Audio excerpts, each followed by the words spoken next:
Test, test, test. Whew. All right. Good morning, everybody. I am at my brother man's place in Northern California, and it's a Friday morning. And got up and I wrote early this morning, and I want to share this and how I wrote about it. And this is about difficult conversations and how we navigate and care for the conversation, the immediacy of the relationship as it's arising. So today is April 25th, 2025. We have a lot of consensus and subjective viewpoints, and we use objective properties to support our own codified views.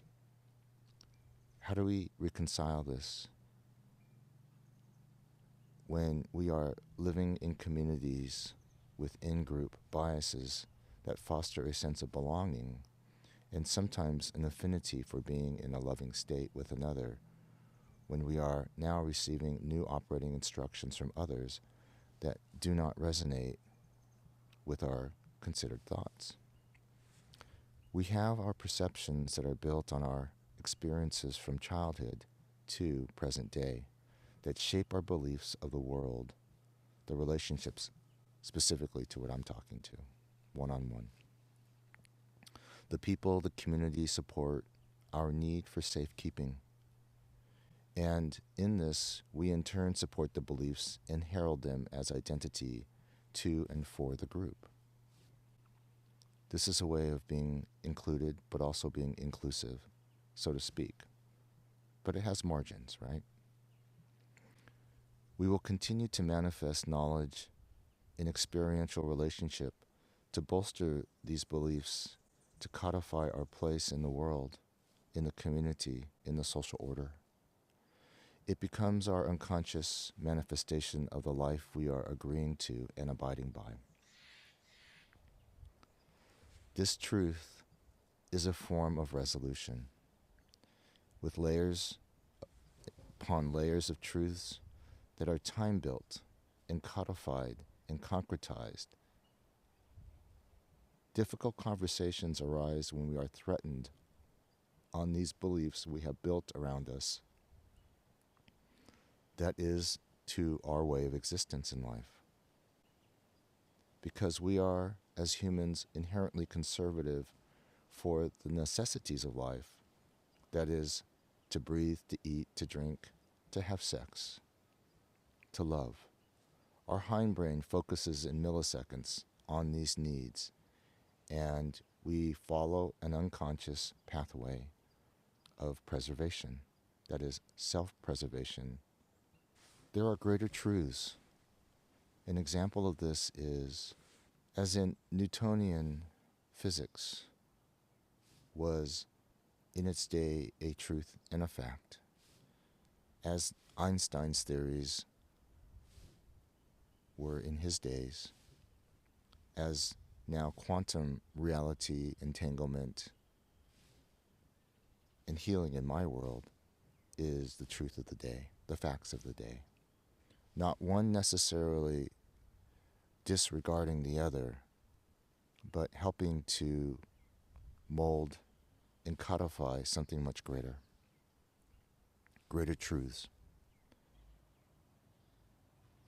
Sometimes another's truths we do not see.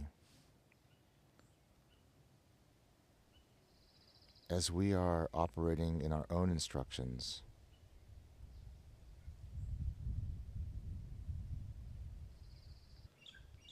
it is when we decide to go deeper in spending more time to understand. It begins with the process of letting go of the story in your head. It's working to change a system of beliefs,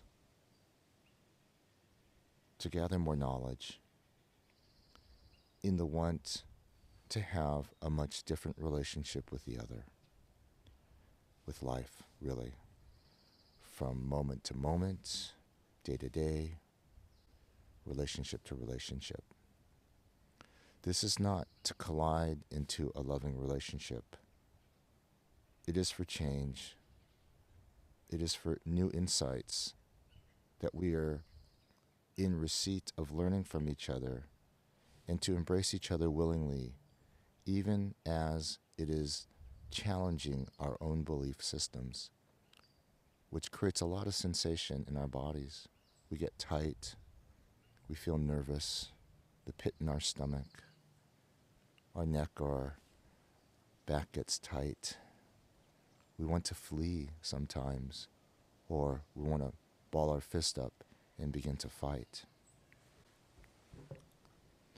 Difficult conversations are this.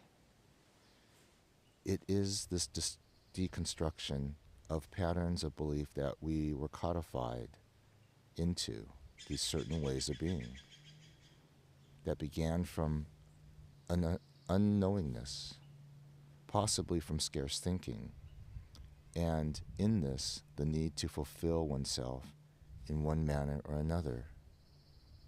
Belonging comes to mind. And where do we find our belonging? Where do we place our energy and our attention? In-group biases, that feels like love. And it is the great struggle to sometimes leaving a group we were so a part of because the newfound knowledge we are experiencing does not necessarily resonate. And it creates great struggle of falling out of love. Work colleagues, your church gatherings, your friends, your family. It can happen in all these realms. To ask, am I being seen for who I am? Am I being heard for my needs? Will I never be judged or told what or how I should live my life ever again? A good practice, by the way, in eliminating judgment in your thoughts, in speech and manner, is to work on removing the word should out of your life and vernacular. This is non-judgment in action. Words matter in conversation. They are powerful when strung in a precise way with a certain tone and inflection. It is highly subjective as well. What I mean by that is the relationship of the other person. We don't necessarily know how they have interpreted certain words and ways of being in construction. So it's important to know this. You might feel that what you're saying is completely innocuous, but the receiver may find it as quite offensive. The listener, they may have a reaction, and this reaction is a trigger to the statement that is read in one way, their way.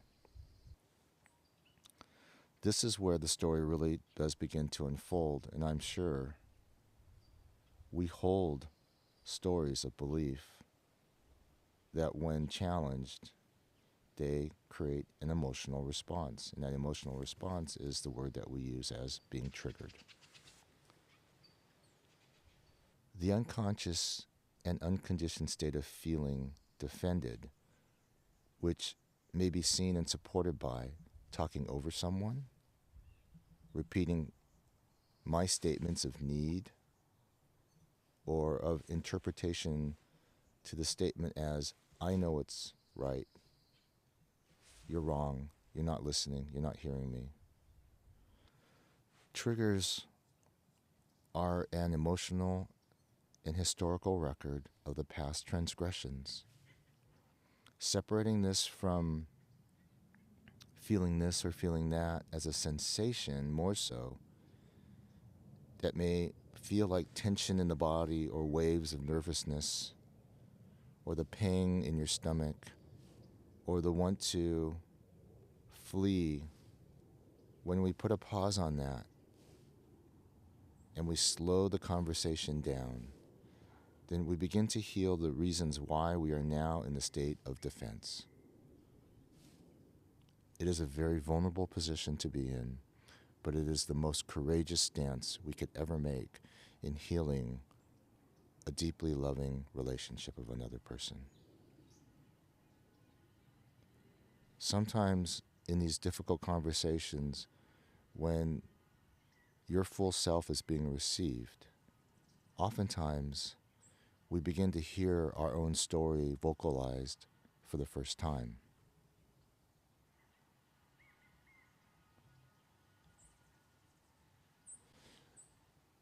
We ask for pause. We take a breath or two. We calm ourselves. We agree on the pause. And that is a form of coherence and resonance in the quantum state to regulate together. And that is a form of love. When we put our conversation in first gear, which is we're slowing it way down, we come back to the need of both parties to be seen, heard, and regarded.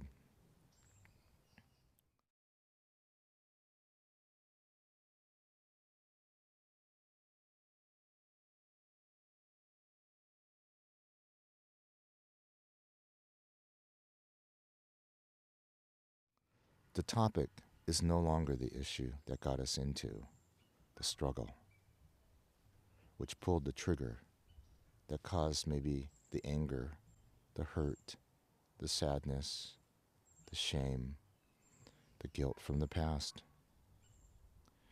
Once calmly and with this allowance to show ourselves, to expose our heart,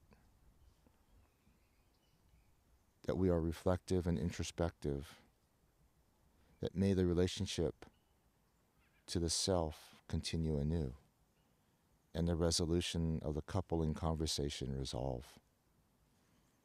The topic may be resolved for eternity in this moment, when the needs of both are met fully and with a deep, deep sense of caring. This allowing of asking and being curious, non-judgmental, deeply in the moment of the interaction is antidote to freeing oneself to live a free, sovereign, authentic, and well-regarded life. In my clinical practice, when there are emotional releases triggered by the past traumas coming up in the session, always, and I mean always, it is followed with a sense of peace, joy, affirmation, and many times laughter and a hug. There's a smile, genuine smile from the eyes. This standing under the other is to be understood. This is understanding. This is love, unconditional. Blessings and namaste, everyone. Bye for now, folks.